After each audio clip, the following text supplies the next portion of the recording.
एक बार की बात है। हरिनगर नाम के एक शहर में एक परिवार रहता था।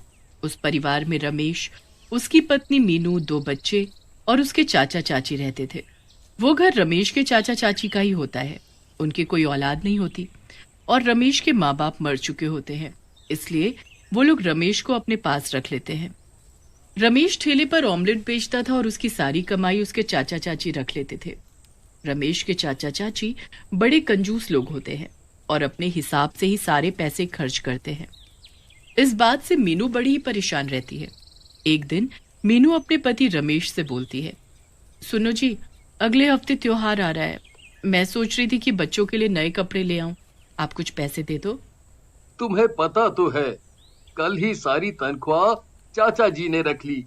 मुझे भी रोज के पैसे पूरा हिसाब लगाने के बाद ही देते हैं। मजाल है जो एक पैसा फालतू दे दे। मुझे पता है जी, तभी मैंने अपने कपड़े के लिए नहीं बोला। मैं चाचा जी से कल बात करता हूँ। अगले दिन रमेश अपने चाचा जी से बच्चों के कपड़ों के पैसे मांगता है तो उसके चाचा जी गुस्से से लाल हो जाते हैं। अरे क्या तुम लोग आए दिन फालतू के खर्चे करवाते रहते हो हैं? इतने कपड़े पड़े हैं, ये तेरी बहू है ना, यही तेरे कान भरती है। हाँ? नहीं बाबूजी, ऐसी कोई बात नहीं है। तू चुप कर और अपने काम पर जा। अपनी बीवी की बातों पर ध्यान मत दिया कर। मीनू दूर खड़ी सब सुन रही होती है। वो कमरे में जाती है और खूब रोती है। क्या जिंदगी है, कोई दवाई भी लेनी हो तो उसके भी पैसे नहीं मिलते। शौक मौज करना तो दूर की बात है, इतनी भी क्या कंजूसी कि इंसान ठीक से जी भी ना पाए। रमेश के चाचा चाची की कंजूसी की वजह से सबका जीना मुश्किल हो जाता है। एक दिन रमेश और मीनू दोनों किसी काम से बाहर जाते हैं, पर आते वक्त अचानक उनके सामने एक ट्रक आ जाता है और दोनों का बुरी तरह एक्सीडेंट हो जाता है। कुछ लोग उनको हॉस्पिटल लेकर जाते हैं। उस एक्सीडेंट में मीनू की मौत हो जाती है और रमेश के दोनों हाथ कट जाते हैं।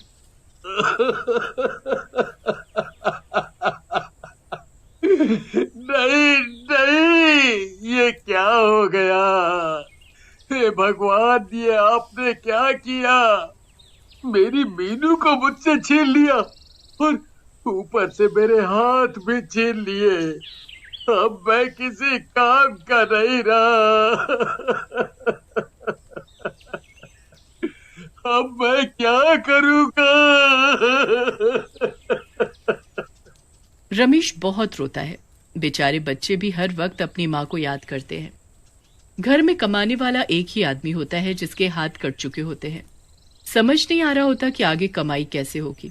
रमेश एक दिन अपनी रेडी को खड़ा देख रहा होता है। वो खुद को इतना लाचार समझने लगता है और ऊपर से तभी उसके चाचा जी आकर उसे सुनाने लगते हैं, हे भगवान, अब घर का खर्चा कैसे चलेगा? तू तो अब किसी काम का भी नहीं रहा। तुझे और तेरे बच्चों को कौन बैठा कर खिलाएगा? हैं? मुझे इस बात का खुद बुरा लगता है, पर मैं कर भी तो क्या सकता हूँ। देख बेटा, हम भी बूढ़े लोग हैं, अपना गुजारा कर ले वही बहुत है। तुझे और तेरे दो दो बच्चों को कहाँ से खिलाएंगे? आप ऐसे तो मत बोलो चाचा जी। मैंने जिंदगी भर अपनी सारी कमाई आपको ला कर दी है। अरे तो हमने बदले में तुझे पाल पोस कर बड़ा नहीं किया क्या? हैं? मुझे कमाई देकर कौन सा एहसान कर दिया हम पर? ऐसा है, तू अपना ठिकाना देख ले। हम तुझे और तेरे भुक्कड़ बच्चों को अब और अपने घर में नहीं रख सकते। ये आप क्या बोल रहे हो चाचा जी? रमेश के चाचा उसकी एक नहीं सुनते और उसी वक्त उसको बच्चों सहित घर से निकाल देते हैं। रमेश और उसके बच्चे खूब रोते गिड़गिड़ाते हैं, पर उनको किसी पर तरस नहीं आता। बेचारा रमेश अपने बच्चों को लेकर घर से निकल जाता है, पर बड़ी मुश्किल से वो अपनी रेहड़ी और अपना सामान अपने साथ ले जाता है। थोड़ी दूर पर रमेश फुटपाथ पर दूसरे गरीब लोगों के साथ रहने लगता है। पापा, अब हम क्या करेंगे? आप ये रेडी तो ले आए हो, पर आप कुछ काम तो नहीं कर सकते। हाँ बेटा, पर कुछ तो करना पड़ेगा ना। चलो अभी हम सो जाते हैं, कल सुबह सोचेंगे। जब सब सो रहे होते हैं तो उसी वक्त वहां एक चुड़ैल आती है। वो बड़े दुखी मन से उन बच्चों और रमेश को देख रही होती है। उसके बाद वो उस रेडी को देखने लगती है। क्या हाल हो गया तुम सबका। पर मैं किसी के साथ कुछ बुरा नहीं होने दूंगी। मैं करूंगी काम, पर किसी को कोई तकलीफ नहीं होने दूंगी। इतना कहकर चुड़ैल वहां से गायब हो जाती और सुबह रूप बदलकर रमेश के पास दोबारा आती है। अरे कोई काम मिल सकता है क्या मुझे? आप ये कैसी बात कर रही हो? मैं तो खुद यहाँ लाचार बैठा हूँ। हाँ, वो आपके हाथ, पर ऐसे आप इन बच्चों को कैसे पालोगे? वही तो समझ नहीं आ रहा। ये अंडे की रेडी खड़ी है, पर मैं कुछ कर भी नहीं सकता। अच्छा, तो एक काम करो ना, मैं तुम्हारी जगह ऑमलेट बनाकर बेचना शुरू कर देती हूँ। आप उसके बदले बस मुझे कुछ खाने को दे दिया करना। क्या तुम्हें ऑमलेट बनाना आता है? ऑमलेट तो मैं ऐसे बनाती हूँ कि किसी ने खाए नहीं होंगे। अरे, ये तो बहुत बढ़िया बात है। आपका बहुत बहुत शुक्रिया। वैसे आपका नाम क्या है? मेरा नाम लता है। से लता कुछ अंडे ले आती है।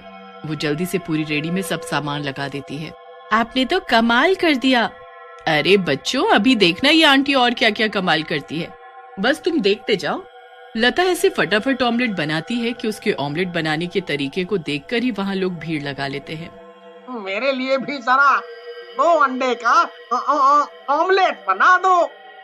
हाँ, बस अभी बनाकर देती हूँ।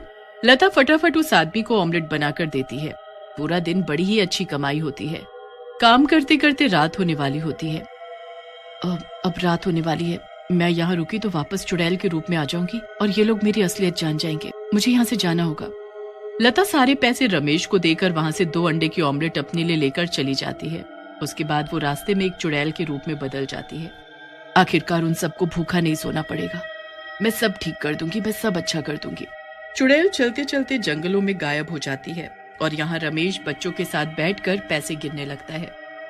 अब तुम दोनों कल से फिर से स्कूल जाना और जल्दी ही हम अपना रहने का ठिकाना भी बना लेंगे। तुम दोनों को यहाँ सड़कों पर नहीं रहना पड़ेगा। हाँ पापा, सच में बिल्कुल माँ जैसे जल्दी जल्दी काम कर रही थी। वो आंटी कितनी अच्छी है ना पापा। हाँ बेटा, वो बहुत अच्छी आंटी हैं, पर वो आप दोनों की माँ जैसी नहीं हो सकती। मीनू जैसा दुनिया में कोई नहीं हो सकता। बच्चे और रमेश उदास हो जाते हैं और दुखी मन से सो जाते हैं। अगली सुबह होती है और बच्चे बड़ी ही बेसब्री से उस आंटी का इंतजार करने लगते हैं। तभी वो चुड़ैल लता बनकर आ जाती है। अरे बच्चों, तुम अभी तक यहाँ क्या कर रहे हो? तुम्हें तो स्कूल में होना चाहिए ना। हाँ, पर हमें आपसे मिलना था ना, इसीलिए हम आज नहीं गए। ये तो बहुत गलत बात है बच्चों। पढ़ना तो बहुत जरूरी होता है। बिना पढ़ाई लिखाई के कुछ भी नहीं है। उसके बाद लता अपनी अंडे की रेडी लगाती है। लोगों की भीड़ जमा होने में जरा भी देर नहीं लगती।